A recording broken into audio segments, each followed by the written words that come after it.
Hello everyone, स्वागत है आपका हमारे चैनल पे। और आज है जून 13। ठीक है। और इससे पहले जितना भी न्यूज़पेपर है ना, सारी डेट का मैंने वीडियो अपलोड कर रखा है। जिन्होंने नहीं देखा है जाके देख सकते हैं। बहुत इंपॉर्टेंट होता है करंट अफेयर के लिए, पॉलिटी के क्वेश्चन के लिए, आपके ज्योग्राफी क्वेश्चन के लिए, इकोनॉमिक क्वेश्चन के लिए, सारा कुछ आपको देखने को मिलेगा। ठीक है। और जिन्होंने देखा है उन्होंने तो सब्सक्राइब किया ही है, अपना फीडबैक भी दिया है। और जो लोग फीडबैक देते हैं मुझे बहुत अच्छा लगता है, उनका फीडबैक मैं पढ़ता हूँ और उससे जो है मुझे काम करने की और प्रेरणा मुझे मिलता है। ठीक है। तो उनको धन्यवाद रहेगा हमारी ओर से, जो कि हमें कमेंट करते हैं, हमें पॉजिटिव कमेंट करते हैं। चलिए स्टार्ट लेते हैं। सबसे पहला देखिए, अभी क्या हो रहा है ना, कुवैत में एक इमारत में आग लग गया है और जिसमें 49 लोगों की जान चली गई है। सबसे अधिक मरने वालों की जो संख्या है वो भारत का है। और भारत में किस राज्य से है? तो केरल और तमिलनाडु से। ठीक है, ये था फैक्ट। क्वेश्चन यहाँ से नहीं पूछता, क्वेश्चन पूछता है कुवैत से। पता है सबसे महंगा करेंसी कौन है? कुवैत का रियाल, माफ कीजिएगा कुवैत का दिनार। कुवैत का जो दिनार है ना, वो बहुत महंगा करेंसी है। दिनार लगभग 272 रुपया है के आसपास है। कहने का मतलब अगर आपको एक कुवैत दिनार खरीदना है ना, तो 272 रुपये आपको पे करना होगा। डॉलर कितना है? 84 रुपये के आसपास है ना। तो सबसे महंगी करेंसी है। पिछले बार बीपीएससी में ये क्वेश्चन पूछा था। आगे हम लोग बात करेंगे। ठीक है, ये वाला फैक्ट हो गया। कुवैत का कैपिटल देख लीजिएगा, क्योंकि अब जो है ना कैसा क्वेश्चन पूछ रहा है, आजकल ट्रेंड में ऐसा है, स्टेट पीसीएस पूछता है। जो जगह न्यूज में रहता है ना, वो 4-5 जगह का नाम दे देगा, बताइए किस देश में पड़ता है, ऐसा करके आपको दे देगा कंफ्यूज करने के लिए। तो बहुत ऐसे ऐसे नाम होते हैं जो कॉमन नाम होते हैं, तो इससे कंफ्यूज नहीं करना है और आगे बढ़ना है। ठीक है, चलिए। और ये घटना जो आग लगा है, वो घटना कहाँ पे हुआ है?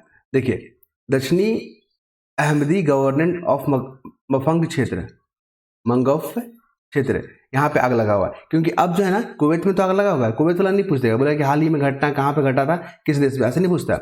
बोलता है कि किस देश में किस जगह पे घटा था। ठीक है, क्योंकि अभी चलो स्लोवाकिया करके कंट्री था जहाँ पे वहाँ के प्रधानमंत्री पे गोली मारा गया था, तो वहाँ पे उस जगह का नाम पूछ दिया कि किस जगह पे ये घटना हुआ था। समझ रहे हैं ना, तो जगह भी इंपॉर्टेंट है। मगोफ क्षेत्र कुवैत का, क्लियर है। और हमारे जो फॉरेन मिनिस्टर कौन है अभी? एस जयशंकर है। लेकिन जो स्टेट मिनिस्टर कौन है हमारे, विदेश स्टेट मिनिस्टर, वो है हमारे कीर्ति वर्धन सिंह। ये नाम याद रखें, वनडे एग्जाम के लिए इंपॉर्टेंट है। ठीक है, चलिए आगे बढ़े हम लोग। आगे चलते हैं तो हमें देखने को मिलता है, ये देखिए, मोहन चरण मांझी। ये है उड़ीसा के, ये है उड़ीसा के कौन? मुख्यमंत्री है मोहन चरण मांझी। ठीक है, इनको शपथ कौन दिलवाएगा? हमारे गवर्नर। गवर्नर, वहाँ के गवर्नर कौन है? वहाँ के गवर्नर है रघुवर दास जी, है ना। और शपथ दिलाने के काम और अपॉइंटमेंट के काम जो है रघुवर दास जी ही करते हैं, ध्यान रखेंगे, इंपॉर्टेंट फैक्ट है। उसके बाद हम लोग आगे बात करेंगे, हम लोग चंद्रबाबू नायडू आंध्र प्रदेश में शपथ ग्रहण। चंद्रबाबू नायडू चौथी बार मुख्यमंत्री बने। कुल मिलाकर जो है चंद्रबाबू नायडू जो है आंध्र प्रदेश के मुख्यमंत्री बने। वनडे एग्जाम के लिए इंपॉर्टेंट फैक्ट है, बस इतना याद रखिएगा। आगे बात करेंगे यहाँ से, तो बहुत महत्वपूर्ण फैक्ट है। देखिए ये वाला, खुदरा वस्तुओं में नरमी खुदरा महंगाई दर। आपको बता दें, जो महंगाई दर होता है ना, उसको डाटा कौन रिलीज करता है? एनएसओ रिलीज करता है। ठीक है, सीपीआई का भी, कंज्यूमर प्राइस इंडेक्स का भी डाटा कौन रिलीज करता है? ये आपका एनएसओ रिलीज करता है। यही पूछता है एग्जाम में कि बताइए एनएसओ के द्वारा कौन कौन से डाटा पब्लिश किए जाते हैं। सीपीआई के संदर्भ में हो गया, कंज्यूमर प्राइस इंडेक्स इसको बोलते हैं। फिर आपका खुदरा महंगाई दर भी ये पूछ लेता है। अभी वर्तमान में देखेंगे ना, तो 4.83 के आसपास चल रहा है महंगाई दर, ये भी डाटा याद रखेंगे। आगे बात करें तो यहाँ से इंपॉर्टेंट फैक्ट है, वर्ल्ड इकोनॉमिक फोरम, जिसको विश्व आर्थिक मंच बोलते हैं ना, इसने जो है एक रिपोर्ट निकाला है। क्या रिपोर्ट है? Gender gap report. ठीक है, जेंडर गैप रिपोर्ट में जो महिलाओं की स्थिति के बारे में बताता है कि यहाँ पर कितना गैप देखने को मिल रहा है। अगर हम लोग बात करें, भारत को 129वां रैंक मिला है। और हमसे ज़्यादा अच्छा स्थिति किसका है? बांग्लादेश का है, नेपाल का है, श्रीलंका का और भूटान का है। हमसे बेहतर स्थिति में है वो। पाकिस्तान का थोड़ा सा खराब स्थिति है। ठीक है, याद रखेंगे। पिछले साल ये रैंक भारत का कितना था? 127। अभी कितना है? 129। बहुत इंपॉर्टेंट फैक्ट है, इसको आप ध्यान में रखेंगे। अगर बात करें तो यहाँ पे, तो माध्यमिक जो शिक्षा होता है ना, मिडिल स्कूलिंग जो होता है, वहाँ पे भारत की स्थिति अच्छी है। साथ ही महिलाओं की जो राजनीतिक सशक्तिकरण के मामले में देश का जो है ना सूची में 65वां स्थान दिया गया। तो थोड़ा सा पॉलिटिकल पार्टिसिपेशन में महिलाओं का जो है ना बहुत बड़ा कंसर्न है। और ये स्थिति थोड़ा सा और बेहतर होने की संभावना है। क्लियर है? कि तमाम फैक्ट को याद रखेंगे। और हमसे बेहतर स्थिति में आइसलैंड है। टॉप पे कौन है? आइसलैंड। और बांग्लादेश, नेपाल, श्रीलंका, भूटान, ये सब जो है ना हमसे बेहतर स्थिति में। ये सब क्वेश्चन पूछता है। आगे चले हम लोग, आगे चलेंगे तो हमें जो इंपॉर्टेंट फैक्ट नजर आ रहा है, देखिए यहाँ पे विधवाओं से जुड़ा जो वीडियो होते हैं उनसे जुड़ी सरकारी आश्रय गृहों में डेटाबेस बनाया जाए मानवाधिकार आयोग। कुल मिलाकर क्वेश्चन पूछा था राष्ट्रीय मानवाधिकार आयोग से, बहुत बार पूछा गया, स्टेट पीसीएस में भर भर के पूछता ये वाला। तो अभी वर्तमान में कौन है? अरुण मिश्रा जी हैं, याद रखेंगे, राष्ट्रीय मानवाधिकार आयोग के अध्यक्ष हैं। पहला फैक्ट ये हो गया। दूसरा याद रखिएगा, इसमें जो है ना जो सदस्य होता है उसमें महिला भी पार्टिसिपेट करती है, फिक्स है कि एक महिला रहेगी। ठीक है, तो ये हो गया। दूसरा आपको बता दें यहाँ पे राष्ट्रीय मानवाधिकार के जो अध्यक्ष वही बनेंगे जो सुप्रीम कोर्ट के जज बनने के योग्यता रखते हो, मतलब जो सुप्रीम कोर्ट के जज रह चुके हो या चीफ जस्टिस ऑफ इंडिया रह चुके हो, वही जो लोग हैं बनेंगे आपके। ठीक है, याद रखेंगे, ये फैक्ट है, एग्जाम में पूछा गया है। फिर पूछेगा कि इस आर्टिकल में देखेंगे सुप्रीम कोर्ट का फैसला आया है कि लोटस 300 परियोजना जो है ईडी की जांच के आदेश पर। पूछेगा कि लोटस 300 जो है चर्चा में रहा वो क्या चीज से जुड़ा हुआ है। तो आपको बताते हैं लग्जरी आवासीय परियोजना है ये। ठीक है, लग्जरी आवासीय परियोजना, चांसेस बहुत कम लग रहा है लेकिन फिर भी रिस्क नहीं ले सकते हैं, एग्जाम में पूछे जा सकते हैं कि लोटस 300 क्या है, जो खबरों में रहा था। तो ये एक लग्जरी आवासीय परियोजना है। सुप्रीम कोर्ट को लेकर जो है आपका अभी झारखंड का पीसीएस हुआ था तो उसमें पूछ लिया गया था कि सुप्रीम कोर्ट में जजों को अपॉइंट कौन करता है? राष्ट्रपति करते हैं। जजों की संख्या बढ़ाने का जो ये पावर है किसको दिया गया है? संसद को। ये आपका बीपीएससी में पूछा गया है। हाईकोर्ट में जजों की संख्या बढ़ाने का जो पावर किसको है? राष्ट्रपति को। ये भी आपका बीपीएससी एग्जाम में पूछा गया है। तो यही सब क्वेश्चन पूछता है सुप्रीम कोर्ट से।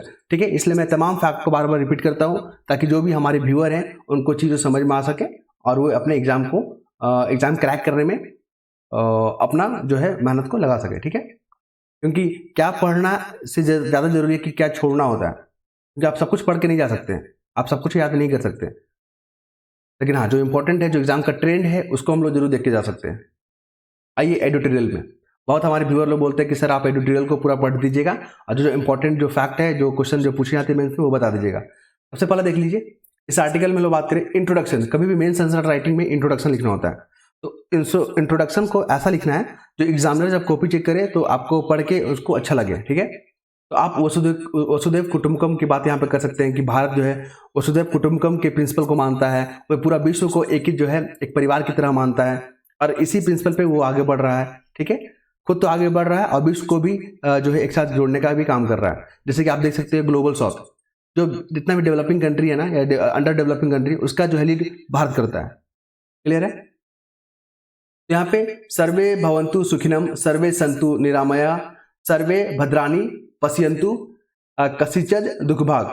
ये जो शब्द लिखा हुआ है इसका मतलब क्या होता है? सभी को सुखी, सभी का जीवन जो है कल्याण से भरा रहे। इस तरह का प्रिंसिपल भारत का है। इंट्रोडक्शन में आप इसको देख के आगे बढ़ सकते हैं। फिर आइए यहाँ पे आपको देखने को मिलेगा कि अभी जो भूखमरी है, ठीक है, ग्लोबल जो हंगर इंडेक्स है, भारत को 111 रैंक मिला है। तो इसके पीछे क्या कारण है? तो सबसे पहला कारण ये है कि इनमें एक भोजन की तो बर्बादी है, बल्कि भोजन का बहुत ज़्यादा बर्बादी होता है। आप रेस्टोरेंट में जाकर देख लो, पार्टियों में देख लो, शादियों में जो पार्टी होता है उसमें भोजन बहुत ज़्यादा बर्बाद होता है। लोग खाने को होता है 2 पूड़ी और ले लेते हैं 5 पूड़ी। ठीक है, और वो क्या करते हैं 3 पूड़ी बर्बाद हो गया। तो बहुत बड़ा जो कंसर्न ये है, खाना बर्बादी को रोकना बहुत जरूरी है। अगर खाना बर्बादी को हम लोग रोक लेते हैं ना तो उससे भूखमरी का जो समस्या है ना उससे हम लोग निजात पा लेंगे। ठीक है, तो ये आप कारण में लिखोगे। मेंस में अगर पूछ सकता है कि भूखमरी के पीछे क्या कारण है तो आप 2-3 जो है, एक तो कि खाना की बर्बादी हो गया और यहाँ पे भोजन का अभाव भी यहाँ पे, क्योंकि क्लाइमेट चेंज के कारण प्रोडक्शन जो है उस तरह का नहीं हो पा रहा है भारत में। और भारत में जो खेती का जो कल्चर है ना वो निर्वाहन खेती का है, मतलब वो लोग सिर्फ अपने खाने और पीने के लिए ही उपजाते हैं, बेचने के लिए बहुत कम उपयोग करते हैं। अगर मान लीजिए 100 किसान अगर किसानी कर रहे हैं ना तो 70 लोग जो है ना सिर्फ निर्वहन की खेती करते हैं और 30% लोग जो है ना वो आपके कॉमर्शियल जो है एग्रीकल्चर करते हैं। ठीक है, चलिए अभी हम लोग देखेंगे एक संयुक्त राष्ट्र एक रिपोर्ट निकालती है, global report on food crisis. Global report on food crisis one exam के लिए इंपॉर्टेंट है। ठीक है, याद रखिएगा, यूएनओ इसको रिलीज करती है। आगे बात करेंगे यहाँ पे, तो जो यहाँ पे भूख का कारण है वो गरीबी भी है। कुछ का कारण बताइए, तो आपको कारण बताना गरीबी हो गया, भोजन का अभाव हो गया, भोजन की बर्बादी हो गया, बेरोजगारी हो गया। ये सब टर्म देख रहे हैं ना, ये सब जो है आपका आंसर को क्या करेगा? कंप्लीट करेगा, कॉन्क्रीट करेगा ये।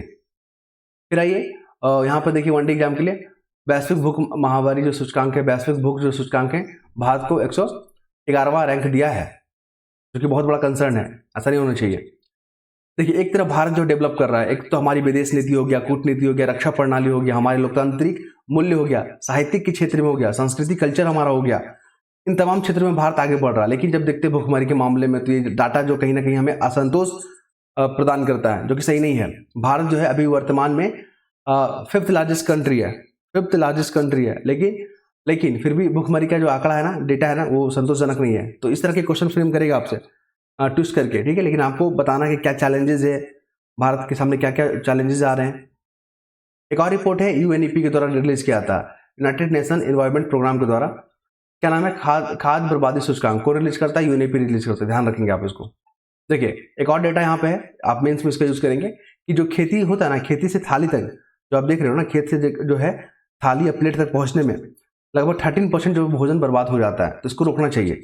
रुकेगा कैसे? तो फूड प्रोसेसिंग के माध्यम से, मार्केटिंग के माध्यम से, अवेयरनेस के माध्यम से, स्कीम को अच्छी तरह से लागू करने में ये तमाम जो है कदम उठाने होंगे। क्लियर है? चलिए, ये था एडिटोरियल पेज का, जो मेंस एग्जाम में पूछे जा सकते हैं, ध्यान रखिएगा। उसके बाद आइए, ये देखिए, अभी आपको पता है जो मेडिकल का एग्जाम होता है, नीट वाला एग्जाम होता है, ठीक है, एनटीए करवाती है, नेशनल टेस्ट एजेंसी करवाती है। तो वहाँ पे अभी इन पे प्रश्न उठ रहे हैं कि बताइए 67 टॉपर कैसे हो गए, सबके 720 अंक कैसे आ गए, ठीक है। ये हो गया पहला मामला। दूसरा है कि ग्रेस मार्किंग जो आप दे रहे हैं, जिससे किसी बच्चों को फायदा हो जा रहा है, किसी को नुकसान हो जा रहा है, ये तमाम क्वेश्चनों का जो है सामना कर रहा है एनटीए अभी, ठीक है। सुप्रीम कोर्ट में भी याचिका दायर की जा रही है। तो कुल मिला के एनटीए बोल रहा है कि देखिए, थोड़ा सा यहाँ पे मिसमैनेजमेंट हुआ है, लेकिन पेपर लीक नहीं हुआ है, सफाई दे रहे। कुल मिलाकर जब मैंने इस आर्टिकल को पढ़ा, तो आर्टिकल में यही इंपॉर्टेंट है कि जब एग्जाम कैंसिल होता है या एग्जाम के पेपर जो है लीक कर जाते हैं, तो क्या इम्पैक्ट पड़ता है विद्यार्थियों पे। देखिए, ये जो इम्पैक्ट जो पड़ता है, हम आपको दिखाते हैं यहाँ पे। सबसे पहले देख लीजिए कि कहाँ कहाँ पे ये घटना देखने को मिलता जाता। बिहार का 67 बीपीएससी एग्जाम का पेपर ही बाहर आउट हो गया था, पूरा का पूरा एग्जाम कैंसिल करना पड़ गया था। इससे विद्यार्थियों को कितना परेशानी होता है, लोगों के पैसा खर्च हो जाते हैं, समय बर्बाद हो जाता है, मेहनत बर्बाद हो जाता है, लोगों की आशाएं टूट जाती है, ठीक है, अपने आप पे जो है डाउट करने लगते हैं। इस तरह का जो मेंटल और इस तरह का जो है मेंटली जो प्रॉब्लम होता है, उससे उबर पाना एक बहुत बड़ा कंसर्न है, बहुत बड़ी चुनौती है। ये तो ये हो गया। दूसरा देख लीजिए, उत्तर प्रदेश हो गया, बिहार हो गया, अभी यूपी में भी देखे थे कि आरओ का जो एग्जाम हुआ था, ठीक है, वहां पर भी पेपर लीक हो गया, इस कारण से पूरा एग्जाम को कैंसिल करना पड़ गया। बिहार, राजस्थान में पेपर लीक, मध्य प्रदेश, उत्तराखंड, तमाम राज्यों में आपको देखने को मिलेगा, ठीक है। ये हो गया। साथ ही जो नकल माफिया है ना, जो कि बार बार पेपर लीक करवा देते हैं, जो नकल माफिया है, जो बहुत बड़ा जिससे जो है जो माफिया लोग होते हैं, जो पेपर को खरीद लेते हैं और जो रसूद लोग होते हैं, जो जिनके पास पैसे होते हैं, उनको बेच देते हैं वो, ठीक है। तो उन पे नकल कसने के लिए जैसे सरकार ने भी बहुत सारे प्रयास किए हैं। जैसे कि हाल ही में देखा हो, केंद्र सरकार ने भी बहुत सारे कानून लागू किए हैं, कानून को बनाया है, बस यहाँ पे है कि उसको सख्ती से लागू करना है, ठीक है। कुल मिलाकर ये आर्टिकल में लिखा हुआ कि एक विद्यार्थी को क्या क्या फेस करना पड़ता है, मनोबल टूट जाता है उनका पैसे की बर्बादी हो जाती है, समय बर्बादी, परिवार का आशा टूट जाता है, खुदकुशी तक कर लेते हैं यहाँ पे, ठीक है। तो इन घटनाओं को रोकना चाहिए। कुल मिलाकर यही आर्टिकल है। ये सब आपको ऐसे पेपर में जरूर पूछेगा आपसे, क्या इम्पैक्ट पड़ता है। फिर देख लीजिए यहाँ पे बदलाव की बयार। कुल मिलाकर उड़ीसा में अभी जो है 24 साल के बाद वहां पे भाजपा सरकार बनी है, ठीक है, अच्छी बात है। लेकिन क्वेश्चन यहाँ पे आप देखोगे, इससे पहले जो मुख्यमंत्री थे नवीन पटनायक, उन्होंने भी बहुत बेहतर काम किया है। ऐसा नहीं कि उन्होंने काम नहीं किया, उन्होंने एजुकेशन सेक्टर में, ठीक है, हेल्थ सेक्टर में तमाम स्कीमें चलाई है और बहुत बढ़िया प्रयास भी किया उन्होंने।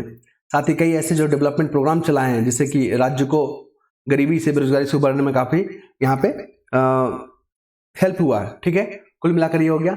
लेकिन जो उड़ीसा का जो छवि है ना राष्ट्रीय स्तर पे, वो है बीमारू स्टेट के रूप में, ठीक है। तो उससे उबार पाना एक बहुत बड़ा चैलेंज है वर्तमान में। जो भी मुख्यमंत्री बन रहे हैं, मांझी जी, ठीक है, उनके सामने ये चुनौती रहेगा, ध्यान रखेंगे आप।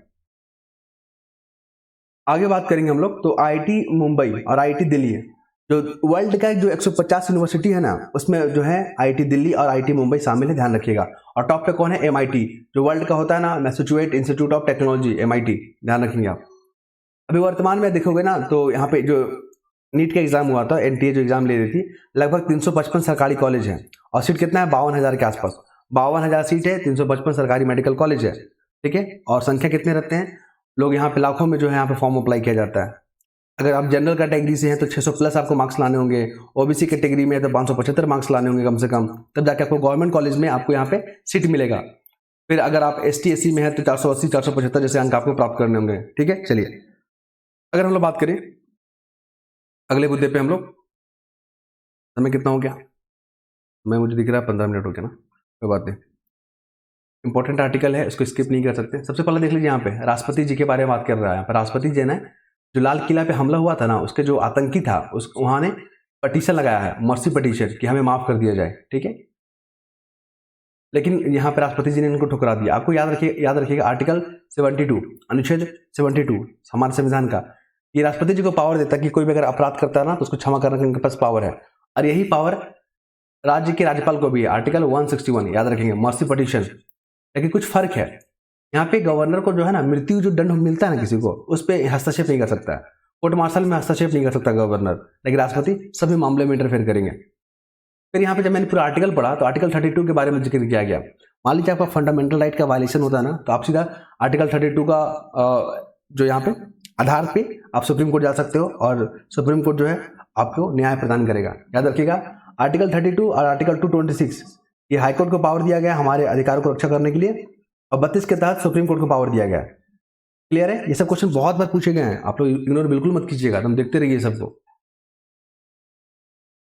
और अभी आपने टॉपर लोग का भी इंटरव्यू देखा होगा, वो लोग क्यों बोलते हैं PYQ पॉइंट के जाने के लिए, ठीक है, प्रीवियस ईयर क्वेश्चन को लिए NCERT करने के लिए, क्योंकि पता है इसे जो एग्जाम क्वेश्चन पूछे जा रहे हैं ना, जितने भी एग्जाम हो रहे हैं सारे तो NCERT से ही होते हैं, या गवर्नमेंट के जो डाटा होते हैं, जो ऑथेंटिक डाटा होते हैं उससे पूछे जाते हैं। इसलिए गवर्नमेंट जो रिसोर्स है उस पर ध्यान रखिएगा, NCERT पे विश्वास रखिएगा, और PYQ हर एग्जाम का आप देख लीजिए। ठीक है, इससे क्या होता है कि आपको तैयारी करने की कंपटीशन बहुत हाई है, अगर आप नहीं पढ़ेगा तो कोई और पढ़ रहा होगा, समझ रहे ना, इस चीज़ को भी ध्यान रखिएगा। आगे बात करते हैं यहाँ पे, तो यहाँ पे ये हैं ब्रिटेन के प्रधानमंत्री, किस पार्टी से बिलोंग करते हैं? कंजर्वेटिव पार्टी से। बीपीएससी जैसे एग्जाम में पूछ लेता है कि ये जो किस पार्टी से बिलोंग करते हैं, तो कंजर्वेटिव पार्टी से। ठीक है, इसके बाद आइए अखिलेश यादव के बारे में बात करते हैं। अखिलेश यादव जो है ना पहले MLA थे, करहल पहले करहल जो सीट था विधानसभा सीट, वहां पर क्या थे, MLA थे, लेकिन अब क्या हो गया MP चुने गए, तो यहाँ पे इस सीट से क्या देना होगा, इस्तीफा देना होगा। अब 2 सीट पे नहीं रह सकते हो, ये हो गया। साथ ही आपको बता दें देश की 3rd लार्जेस्ट पार्टी बन के उभरी है समाजवादी पार्टी। समाजवादी पार्टी जो है 3rd लार्जेस्ट पार्टी बन के उभरी है, और इस पार्टी का स्थापना कब हुआ था? 1992 में। आपको बता दें ये कोई नेशनल पार्टी नहीं है। कुल नेशनल पार्टी कितना है? 6 है, जिसमें आपका BJP आता है, कांग्रेस आता है, CPI M वाला आता है मार्क्सवादी वाला, NNP आता है, आप पार्टी आता है, ठीक है, और एक आता है एक Bahujan Samaj party. I think Bahujan Samaj party ये कोई और अदर पार्टी है, मुझे देखना होगा, ठीक है, लेकिन 6 पार्टी आप ध्यान रखेंगे। और इसके बाद आइए यहाँ पे जब ये आर्टिकल पढ़ा मैंने, तो पॉक्सो के मामले में भाजपा नेता येदियुरप्पा का समन नोटिस दिया गया है कि आप जो है यहाँ पे सफाई देने के लिए आइए। पॉक्सो एक्ट जो है ना, जब बच्चों के अधिकार से जुड़ा हुआ प्रश्न आता है ना, तो यहाँ पे पॉक्सो एक्ट के बारे में जरूर चर्चा कीजिएगा कि पॉक्सो एक्ट जो है यहाँ पे बच्चों के अधिकारों को जो है यहाँ पे सुरक्षित करने के लिए बनाया गया है। ठीक है, यौन उत्पीड़न से अगर कोई मामला है तो उनसे सुरक्षित प्रदान किया जाता है पॉक्सो एक्ट के तहत। ठीक है, चलिए आइए यहाँ पे। अभी रुपया क्या हुआ? 11 पैसे मजबूत हो गया। आपको मैंने कल भी बताया था और आज भी बता दें, जब हमारा रुपया मजबूत होता है ना, अभी UPSC एग्जाम होने वाला 16 जून को, देखिएगा इस टाइप के क्वेश्चन आपको पूछेगा, जब रुपया मजबूत होता है तो अर्थव्यवस्था पर क्या प्रभाव पड़ता है? जब हमारा रुपया मजबूत होगा ना, तो एक्सपोर्ट हमारा क्या होगा? कम जाता है, इंपोर्ट हमारा क्या हो जाता है? बढ़ जाता है। ध्यान रखिएगा, ये क्वेश्चन आपका देखने को मिलेगा अभी 16 जून को। और BPSC एग्जाम में क्या पूछा गया था पिछले बार? आपको बता दें, यूरो दे दिया था, पाउंड दे दिया था, डॉलर दे दिया था, दिनार नहीं दिया था, येन और युआन दे दिया था। बोला था सबसे महंगा करेंसी कौन है? तो आपको बता दें यूरो जो है ना 90 रुपीज के आसपास चल रहा है। मतलब आपको अगर 1 यूरो खरीदना है ना तो 90 रुपये पे करना होगा, 1 पाउंड खरीदना होगा ना तो 107 रुपये पे करना होगा आपको, डॉलर खरीदना होगा तो 84 रुपये के आसपास पे करना होगा, अगर 1 दिनार खरीदना है ना तो आपको 272 रुपये के आसपास पे करना होगा। सबसे महंगा करेंसी कुवैत का दिनार है। येन अगर खरीदना होगा ना तो 50 पैसे कम जो है आपको देना होगा, मतलब आपको 1 दिनार के लिए 50 पैसे देना होगा। और युआन की अगर बात करें तो 12 रुपये के समथिंग देना होगा। ये सब करेंसी याद रखिएगा, एग्जाम में पूछे जा चुके हैं, आप पूछे जाने की पूरी संभावना है।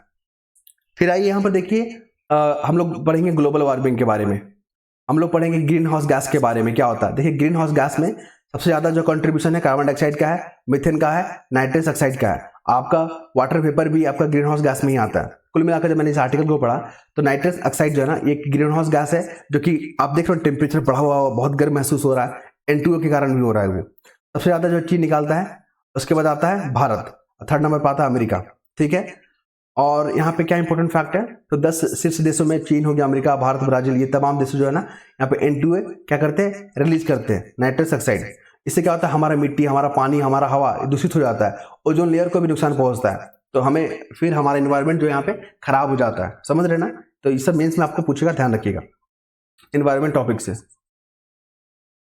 फिर आइए यहाँ पे, अभी पता ना G7 का समिट हो रहा है कहाँ पे, ये हो रहा है आपका इटली में। तो इटली में हो रहा है, यहाँ तक याद रखना काफी नहीं है, ये तो याद रखनी है आपको, इटली में कौन सा जगह हो रहा है आपको वो भी याद रखना। मैंने यहाँ पे टिक करके रखा हुआ है, ये देखिए G7 जो है कहाँ पे हो रहा है, अपुलिया क्षेत्र, याद रखिएगा, इटली का अपुलिया क्षेत्र। अब ऐसा क्वेश्चन पूछ रहा है, अब ये नहीं पूछेगा कि G7 का समिट कहाँ पे हो रहा है, इटली में, सब जान रहे हैं, आप जान रहे हैं, हम जान रहे हैं, लेकिन किस क्षेत्र में हो रहा है ना, ये बहुत कम लोग जान रहे हैं, अपुलिया क्षेत्र याद रखेंगे, ठीक है।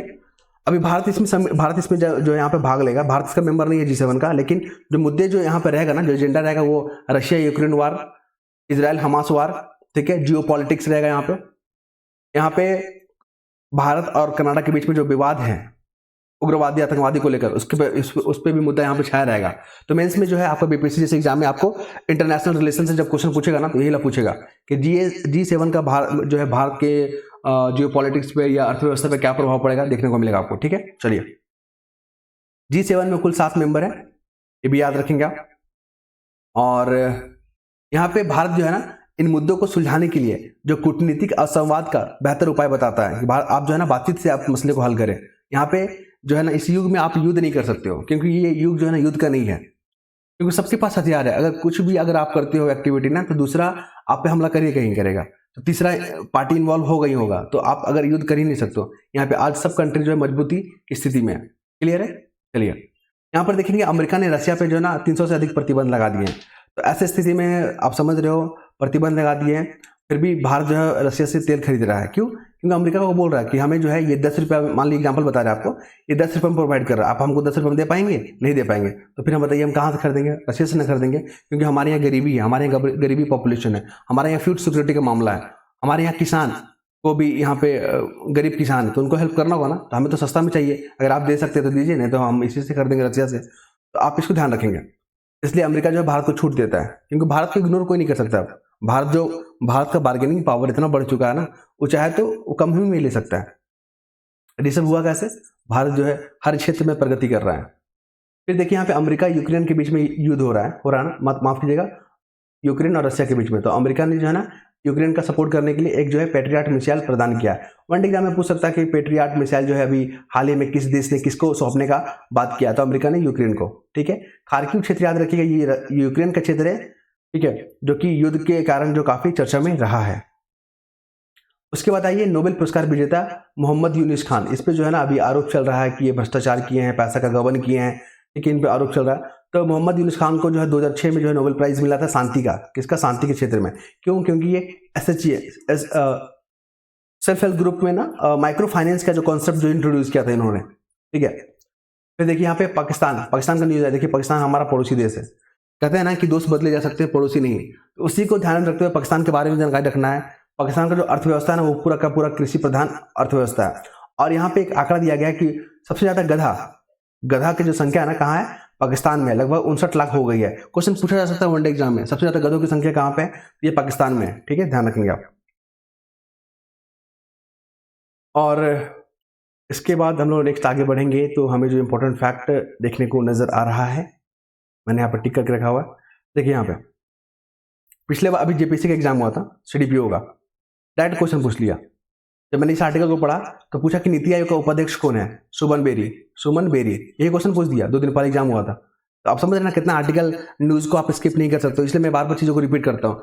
यहाँ पे मैं बता दूं तो जो एग्जाम हुआ था ना, 25 क्वेश्चन लगभग न्यूज़पेपर से मिले थे। अगर आप मेरा न्यूज़पेपर को फॉलो करिएगा ना, तो आपके 25 से 30 क्वेश्चन जो एग्जाम में आते हैं आपके टैकल हो जाएंगे, ठीक है। जो हम लोग रेवेन्यू एक्सपेंस के बारे में बात करते हैं, वो सब क्वेश्चन पूछ दिया। अलिनो के बारे में बात करते हैं, वो क्वेश्चन पूछ दिया। राष्ट्रपति के बारे में बात करते हैं, वो पूछ दिया।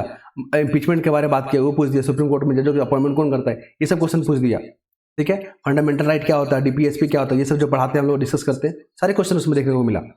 आप हमारे न्यूज़पेपर से जुड़िएगा तो आपको कम से कम 25 क्वेश्चन 30 क्वेश्चन जो जरूर बेनिफिट मिलेगा आपको। ये हो गया। साथ ही आपको बता दें यहाँ पे नीति आयोग जो है ना एक कॉन्स्टिट्यूशनल बॉडी नहीं है, नॉन कॉन्स्टिट्यूशनल बॉडी है। ठीक है, ये थिंक टैंक के रूप में कार्य करता है। उसके बाद आइए यहाँ पे, ये मानसून, ये भी क्वेश्चन पूछा गया था। जो दक्षिण पश्चिम मानसून है ना, यही क्वेश्चन पूछता है बार बार एग्जाम में कि पूरा भारत में जो वर्षा होता है, पानी पड़ता है, वर्षा होता है, सबसे अधिक किस मानसून से होता है? दक्षिण पश्चिमी मानसून। अभी अल नीनो इफेक्ट के कारण जो है ना, हमारा जो है मानसून देरी से पहुंच रहा है, या वहाँ पे जो है बारिश कम होने की संभावना है। ठीक है, अल नीनो, ला नीना इफेक्ट, ये सब क्वेश्चन पूछता है बार बार। फिर यहाँ पे सीपीआई, कंज्यूमर प्राइस इंडेक्स, इसको कौन जारी करता है? एनएसओ जारी करता है। और यहाँ पे इंपॉर्टेंट मुझे नजर नहीं आ रहा है, देखिए कम्युनिस्ट पार्टी जो है सीताराम येचुरी, है ना, तो इन्होंने कहा कि हमारा जो सीटों की संख्या जो कम हुआ है उस पर आत्ममंथन करेंगे। और पार्टी का स्टैब्लिश ईयर देख लीजिएगा, पूछता है कि कौन सा पार्टी नेशनल पार्टी है या नहीं है, और कब पार्टी बना था। बीपीएससी एग्जाम यही टारगेट करता है। अगर ट्रेंड देखेंगे 2-3 साल के प्रीवियस ईयर क्वेश्चन को, तो मैंने पूरा क्वेश्चन पढ़ के रखा हुआ है, ठीक है, इसलिए मुझे आइडिया हो जाता है कि कौन कौन क्वेश्चन पूछेंगे। हाँ, कुछ कुछ मुझे भी दिक्कत होता है, लेकिन कोई बात नहीं, आप सब कुछ सॉल्व नहीं कर पाओगे। ठीक है, चलिए इसके बाद स्पोर्ट्स सेक्शन में याद रखिएगा, T20 अभी चल रहा है। T20 में कुल 20 टीमें शामिल हैं, ये अमेरिका में हो रहा है। ठीक है, देखते कौन विनर बनता है। क्लियर है? चलिए, तो ये था इंपॉर्टेंट फैक्ट जो मैंने आपके साथ शेयर किया। अगर आपको अच्छा लगता है तो अपना फीडबैक जरूर दें, बहुत लोग कमेंट कर रहे हैं, उनका रिप्लाई भी मैं करूंगा अगर समय मिलेगा मुझे तो ठीक है, नेक्स्ट टॉपिक में मिलते हैं हम लोग। धन्यवाद।